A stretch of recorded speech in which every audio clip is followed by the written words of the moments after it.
Fatos e versões. O que vai impactar a sua vida agora no Café com Política. E o nosso convidado hoje no Café com Política é o Coronel Marco Antônio Bianchini, mais conhecido como Coronel Bianchini. Ele que foi comandante da Polícia Militar de Minas Gerais e agora se apresenta como pré-candidato a deputado federal pelo PRB. Bom dia, seja bem-vindo, Coronel. Bom dia, Delma. Bom dia, Sapia. É um prazer prazer enorme estar aqui na Rádio Super, podendo falar aqui a esse povo das Minas Gerais. Obrigado aí pela oportunidade. A gente que agradece. Coronel, eu vou começar falando pelo assunto mais recente que envolve o grupo que o senhor faz parte. O senhor é do PRB, como eu disse anteriormente, mas o senhor representa um movimento novo, que é o Renova BR, que foi lançado aqui em Minas Gerais na semana passada. E eu queria que o senhor falasse para a gente um pouquinho sobre o que é esse movimento, o que é que ele pretende apresentar para o eleitorado nesse pleito. Olha, inclusive o Renova BR, nós fizemos ontem, né, a campanha de apresentação dos candidatos do Renova BR. E é uma coisa muito importante porque ele significa a renovação na política brasileira e uma nova maneira de se fazer política. E esse movimento que foi criado em outubro pelo Eduardo Mufarrege, ele representa uma inovação. Por quê? Porque primeiro ele foi buscar na sociedade pessoas com conhecimento, pessoas com integridade, pessoas com vontade de servir ao Brasil e não ser servido por ele. Isso já é algo novo. E foi um processo seletivo intenso, foram mais de 4.200 candidatos inscritos, com um processo de seleção que envolveu análise de currículo, teste de integridade e resiliência, videoconferência, uma banca de examinadores composta por cientistas políticos, sociólogos, psicólogos, empresários no Rio de Janeiro e ao final escolheram 100 pessoas no Brasil e eu sou uma delas. E agora, além de ter todo esse processo seletivo, nós estamos fazendo um processo de formação de novos líderes para que a gente possa ter um conhecimento do que é atividade parlamentar. Para você ter uma ideia, a gente está tendo aulas lá em São Paulo com os mais expoentes teóricos e práticos, né, da economia, da educação, da saúde, no naipe, por exemplo, de Armindo Fraga, que de vez em quando vai lá dar uma aula para a gente. Então é um movimento que, além de escolher as pessoas, ainda está preparando essas pessoas para que elas possam exercer a atividade parlamentar com conhecimento. Então isso realmente é algo inovador que há muito tempo a gente reclamava de um movimento desse naipe na sociedade brasileira. O Coronel, esse movimento Renova, pelo que eu vi, vocês são bolsistas, né? São chamados bolsistas. E é um movimento que tem tudo a ver com o que o país está passando, é um movimento de renovação, já diz o nome. O senhor escolheu para se candidatar nessas eleições o partido PRB. O partido PRB, que é um partido do qual o presidente do Partido do Senhor Nacional e ex-ministro está com o nome envolvido na Lava Jato. A pergunta que eu faço para o senhor, não fica um pouco contraditório o senhor participar do Renova? Aí eu vou um pouquinho mais longe. Por que o senhor não está no Partido Novo, que teria tudo a ver com o Renova? Nada contra o PRB. Na realidade, o Renova é um movimento suprapartidário. Sim. Né? Hoje, ao final de todo o processo, nós temos 18 partidos representados no Renova. De pessoas estarem citadas com envolvimento em algum processo, né, existe o devido processo legal e essas pessoas elas vão responder. Até porque se você for procurar partidos onde ninguém tem envolvimento com nenhum ato que esteja sendo acusado de nenhum ato de improbidade, eu acho que praticamente vai ficar muito difícil de você escolher algum partido. Por isso que eu citei o Novo, porque até no Renova, no processo de seleção, a exigência para se inscrever desses 4.000 é que teria que ter mais de 21 anos, ser brasileiro, Sim. E não poderia nunca ter exercido nenhum cargo político. Sim. E é o mesmo padrão do Partido Novo, que é o único que cobra essa exigência dos pré-candidatos. Sim, mas aí ficaria uma coisa muito restrita, né? Você vinculado a um partido só. Eu acho que o representa a democracia justamente essa questão suprapartidária, de você ter a possibilidade de ter vários representantes de vários partidos, até porque o que acontece? Dentro desse processo, o Renova é uma coisa muito interessante. A gente tem ali, dentro do Renova, pessoas das mais variadas matizes e segmentos. Você tem ali ativistas raciais, você tem ativistas LGBT, Você tem o pessoal da área da segurança pública, né? Sou eu, o Coronel Rocha lá do Sergipe. Você tem um coronel também do Maranhão, que também foi comandante-geral. Você tem um capitão de Goiás, um tenente do Amapá, delegados do Sergipe, de São Paulo, ou seja, a segurança pública está bem representada e vários partidos. Eu acho que essa questão dessa grande abrangência que ele tem, das diversas matizes, é que faz o movimento ser um movimento rico. Até porque nós temos várias divergências ali dentro, mas eu costumo dizer que nós temos 80% de convergência. E nós temos que procurar as convergências, né? E a questão suprapartidária ela é importante. Se a gente se limitar a um só partido, aí o Renova vira mais um partido. Então, na realidade, o Renova não é isso, né? Ele é um movimento suprapartidário. E o envolvimento de líderes hoje políticos com alguns fatos que são imputados como criminosos, todos eles estão respondendo e têm o devido processo legal, terão o direito de se defender e a justiça está aí para isso, né? Coronel, a gente sempre, quando entrevista alguém da área de segurança, não é unanimidade, mas geralmente todos eles se posicionam favorável à candidatura do deputado Jair Bolsonaro para a presidência da República. É o seu caso, pelo fato do senhor ter a sua carreira foi formada, né, na segurança pública, o senhor foi comandante da Polícia Militar de Minas Gerais? Olha, o deputado Jair Bolsonaro, a gente concorda praticamente com 80% das coisas que ele fala que realmente precisam ser feitas no Brasil. Algumas discordâncias que nós temos, né, principalmente com a questão mais radical com que ele se apresenta, e eu acho que isso não vem somar, né, mas ele acha que ele está aprendendo também com isso, de que esse radicalismo não leva a nada. Até porque se ele entrar com esse radicalismo depois, se ele for eleito e vier com esse radicalismo, ele não vai conseguir governar. O senhor acha que esse radicalismo dele é só falação para conseguir voto? Ele não teria coragem de agir da forma que ele fala? Isso eu não sei, né? Porque a gente não conhece tão a fundo assim o candidato para saber se vai fazer. Existem coisas que realmente precisam ser feitas nesse país. O país está por um caminho muito difícil e que a gente precisa de retomar as rédeas do país, né? Principalmente na área de segurança pública. Mas eu acredito que a gente tem que trabalhar na convergência. Como eu disse para você, 80% das coisas que ele diz eu concordo e que a gente realmente precisa fazer, mas eu acho que a gente precisa conversar mais, né? E observar que há várias tendências na política, que todo mundo tem que ser ouvido, e eu acho que ao final do processo, todos os candidatos vão acabar entendendo isso, que nós precisamos ouvir mais, conversar mais, para a gente poder mudar esse Brasil. Nós estamos conversando hoje no Café com Política com o pré-candidato a deputado federal pelo PRB, o Coronel Bianchini, ele que é ubaense, lá da cidade de Carinho, da minha querida Ubá, e foi comandante-geral da Polícia Militar por 2 anos, saindo em janeiro de 2017. O Coronel, o senhor foi, como eu disse, os 2 anos, o chefe maior da Polícia Militar aqui no Estado.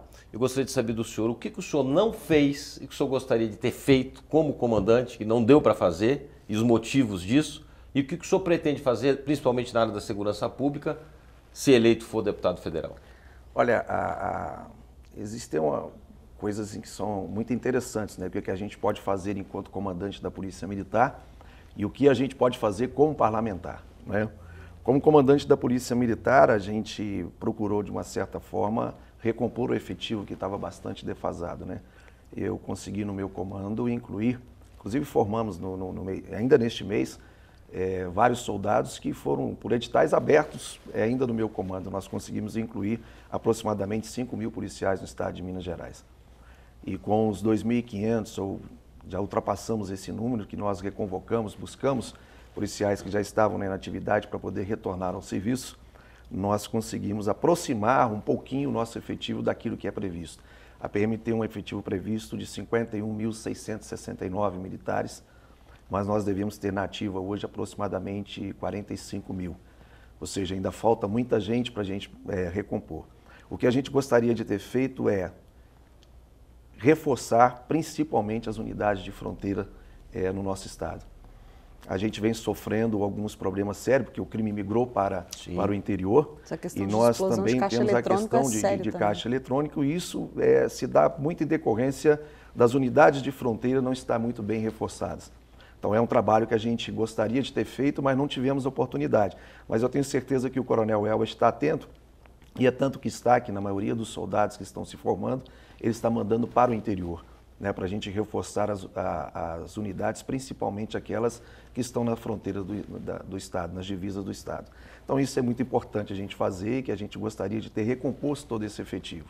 No início, quando nós assumimos, a gente tinha a ideia de colocar para dentro da Polícia Militar aproximadamente 12 mil militares. Incluímos 5 mil, trouxemos mais 2.500 da reserva, então a gente chegou um pouquinho próximo disso, mas ainda falta muito. Agora, com o parlamentar é diferente, né?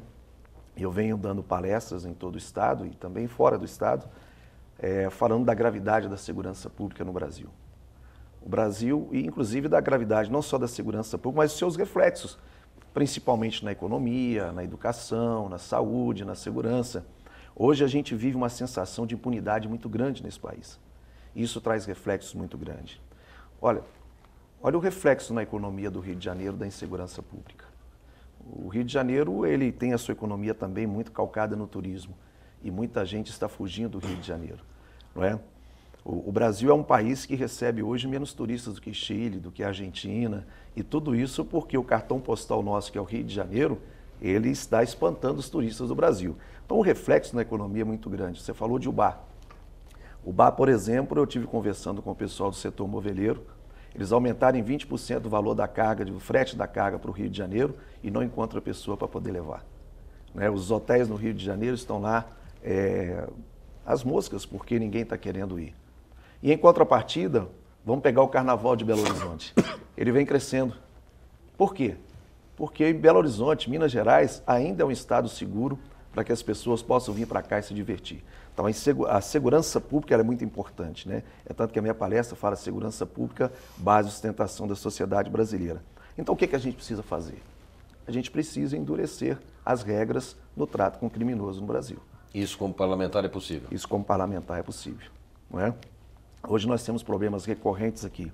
Uma pessoa é presa 2, 3, 4, 5 vezes praticando assalto.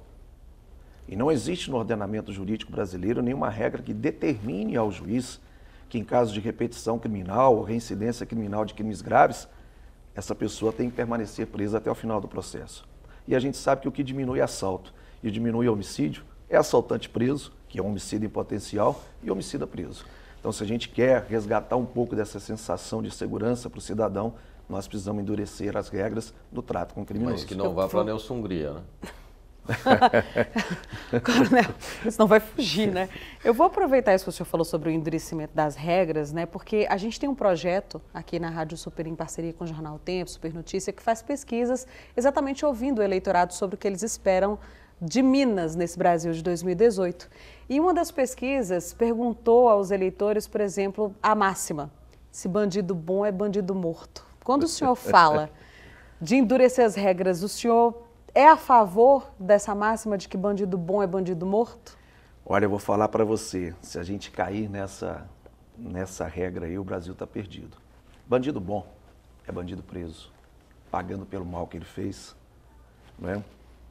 Mas tendo a oportunidade também de se ressocializar. O sistema prisional brasileiro, para você ter uma base, nós tínhamos até 1990, 90 mil presos. 2016, 726 mil presos. Eu acho que 2017, os números oficiais não saíram ainda, nós vamos nos aproximar de 750 mil presos. O que quer dizer isso? Quer dizer que o sistema prisional não está recuperando ninguém. Quem passa por lá está voltando e nós precisamos mudar isso, porque recuperar o criminoso é fundamental para a gente criar um ambiente seguro. O bandido, se você for analisar, 60%, 70% ali são perfeitamente recuperáveis. Né? Um dia eu dei uma entrevista numa rádio e eles falaram assim, e os outros 30%? Eu falei, tem que ficar preso. Se ele oferece risco à sociedade, ele não deve ser colocado de volta na sociedade. Mas essa grande parcela, 70%, nós temos que educar, reeducar, profissionalizar, dar curso. Por exemplo, nós temos a parceria público-privada aqui em Ribeirão das Neves. Temos a PAC, que tem um índice de recuperação superior a 80%. Sim. E ali na parceria público-privada que nós temos em Ribeirão das Neves, que é um modelo para todo o Brasil, o preso está estudando, está trabalhando, não tem superpopulação carcerária, e isso é fundamental para que a gente possa recuperá-lo. Se nós entrarmos nessa máxima de que bandido bom é bandido morto, nós vamos nos tornar um Rio de Janeiro. Então, na realidade, não é isso que a gente tem que pregar. A gente tem que pregar cumprimenta as regras. Polícia Militar e a polícia, no geral, Polícia Militar, Polícia Civil, Polícia Federal, nós combatemos criminosos, diferentemente das Forças Armadas que combatem inimigo. As Forças Armadas combatem inimigo, inimigo bom é inimigo morto, mas nós combatemos criminosos. E criminoso bom é criminoso preso, né? São duas concepções de atuação completamente diferentes, das Forças Armadas e da Polícia Militar. Por isso que eu fico analisando essa intervenção no Rio de Janeiro, ela está, de uma certa forma, incomodando até vários setores das próprias Forças Armadas, porque eles estão lá fazendo trabalho de polícia e não trabalho de Forças Armadas. Então são duas concepções diferentes. Mas eu não gosto dessa máxima de que bandido bom é bandido morto, bandido bom é bandido preso. Coronel, nós temos em Brasília hoje várias bancadas, e uma delas é a bancada da bala. O senhor pretende participar dela quando chegar a Brasília? Não. Não? Eu quero chegar em Brasília e criar a bancada da segurança pública. Bancada da bala é um termo que nos foi dado de uma certa forma maliciosa para que a própria bancada da segurança pública não crescesse. Porque a bancada da segurança pública, que é essa que a gente quer criar, ela vai ser composta não apenas por profissionais da segurança pública, mas de vários segmentos e várias matizes que entendem que segurança pública ela é fundamental para o Estado brasileiro. E aí, então, um médico vai participar da bancada da segurança pública. Um padre, um pastor, também vai querer participar da bancada da segurança pública, porque entende que segurança pública é importante para o Estado brasileiro, é importante para o seu eleitor, para a sociedade que ele representa. Mas se eu chamar essas pessoas para vir para a bancada da bala, elas não vão querer vir. Então esse termo pejorativo que nos foi dado, ele tem que ser abandonado e nós realmente trabalharmos em prol da segurança pública e constituir uma bancada sólida, consistente, forte, numerosa da segurança pública para que a gente possa aprovar projetos que realmente vão mudar a realidade da segurança pública brasileira. Coronel, essa bancada ela prevê aí uma revisão do Estatuto do Desarmamento, né? Sim. Tem uma parte da população, devido a essa insegurança que a gente vive, que é a favor de armar a população, digamos assim, que o cidadão ele tenha direito ao porte de arma. Qual a opinião do senhor sobre o Estatuto? Eu disse para vocês algum tempo aqui atrás que hoje graça no Brasil a sensação da impunidade. Você já imaginou se a gente botasse uma arma na mão de cada brasileiro hoje?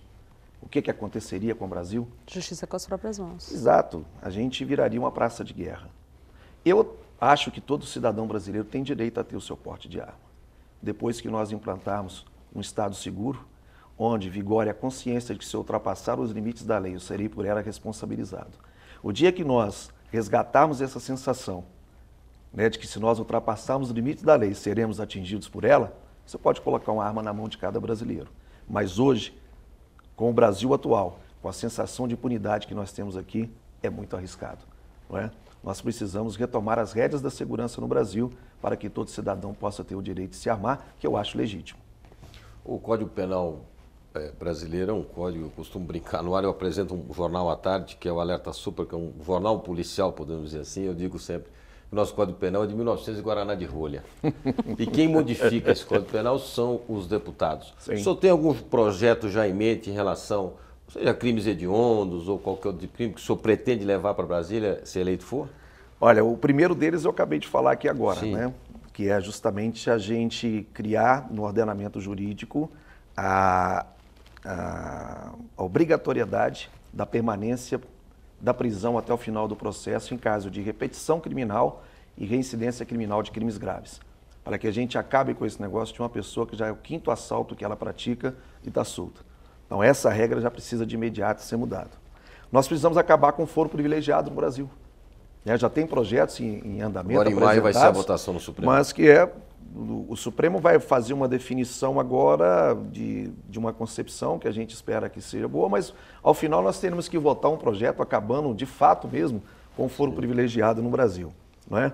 O Supremo ainda vai limitar aos atos praticados no exercício da atividade parlamentar, que essa vai ser a concepção talvez que o Supremo possa dar. Mas eu acho que ao final nós temos que acabar por completo com o foro privilegiado no Brasil, porque ninguém está sendo eleito para praticar atos de corrupção. Não é? Então, para que foro privilegiado? Para que eu hoje não preciso de foro privilegiado, passei 31 anos na minha instituição sem cometer delitos. Então, para que eu vou lá para a atividade parlamentar e eu preciso ter foro privilegiado? Então, eu não vejo necessidade disso. Mas nós temos que também ter outras mudanças que são necessárias. Essa é uma delas. Nós precisamos tornar as polícias brasileiras mais eficientes. E nós temos projetos apresentados que nós temos que fazer ser votados, ser aprovados, por exemplo, mudando o modelo policial brasileiro, tornando a nossa polícia mais eficiente. Porque nós temos boas polícias. Eu tenho o privilégio de dizer que eu comandei a melhor polícia militar do Brasil. Concordo com o senhor. Né? Então nós temos em Minas boas polícias, a Polícia Civil, a Polícia Militar Mineira são boas polícias. Mas nós somos eficientes, de fato? Né? Não. Um país que mata 61 mil pessoas por ano, que tem essa quantidade enorme, quase 50 mil estupros no ano, não pode dizer que tem uma polícia eficiente, um sistema de persecução penal eficiente. Então, na realidade, nós precisamos mudar várias coisas disso. E uma das coisas, nós não somos eficientes por quê? Porque queremos ser ineficientes? Não, porque o modelo nos atrapalha. O modelo atrapalha a polícia militar a ser mais eficiente no policiamento ostensivo e preventivo. O modelo atrapalha a polícia civil de ser mais eficiente na investigação criminal. Um país que tem um índice de apontamento de 6% apenas no homicídio e de 2% apenas de crimes contra o patrimônio, não pode dizer que tem uma polícia eficiente. Então nós precisamos mudar esse modelo também para tornar a polícia mais eficiente, mudar algumas regras de manter o preso perigoso preso até o final do processo, aumentar algumas penas de crimes mais graves, porque a pessoa às vezes é condenada, mas os benefícios legais são tantos que rapidamente ela volta para a rua. Então nós precisamos tornar o custo do crime mais caro para o criminoso. Ok.